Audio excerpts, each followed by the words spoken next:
Ladies and gentlemen, I've got a concern. You see, one day I was in a family history class with a good friend of mine, and we were learning about what is called relative finder.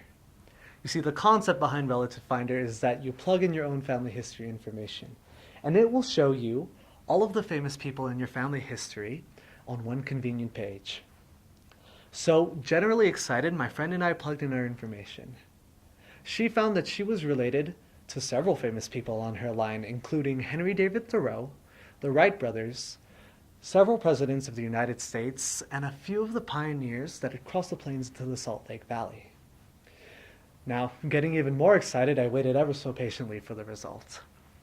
And to my dismay, I found that I wasn't related to a single famous person within 14 generations.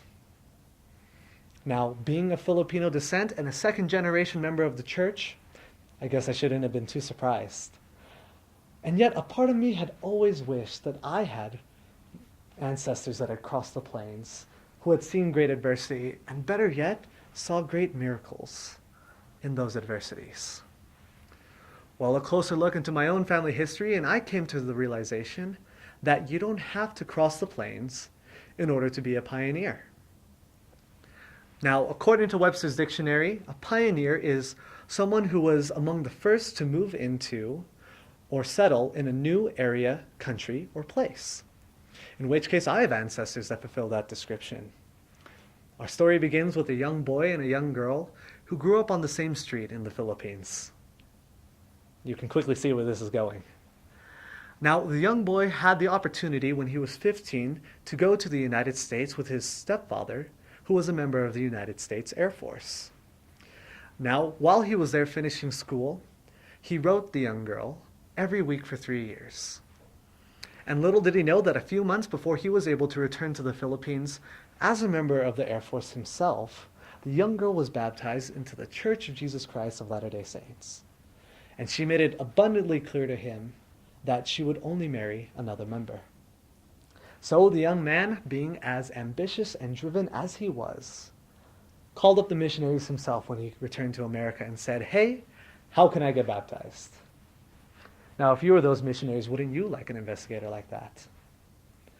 3 weeks later, he was baptized, and shortly thereafter, they were married. And he was able to bring her to America with him. Now, yes, this is the story of my parents.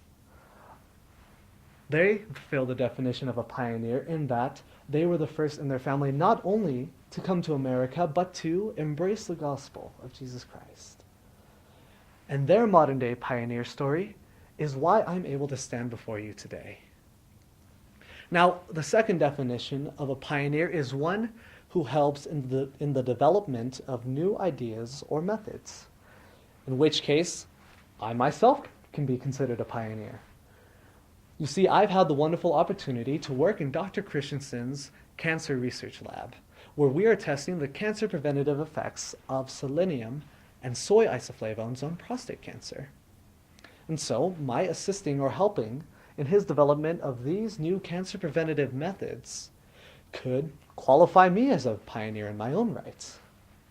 Now, these are but two definitions, the last one being the earliest, original, or first of its kind.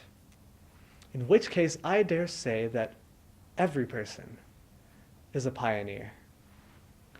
Now, we are all original creations, unique beings. You are the first you.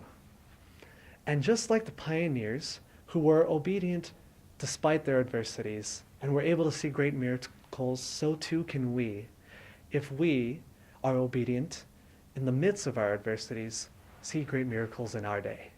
I guarantee it. Because miracles are not just great historical events. They are everyday occurrences. And we can see them if we open up our hearts and our minds. Now, you don't have to be of great lineage to be great.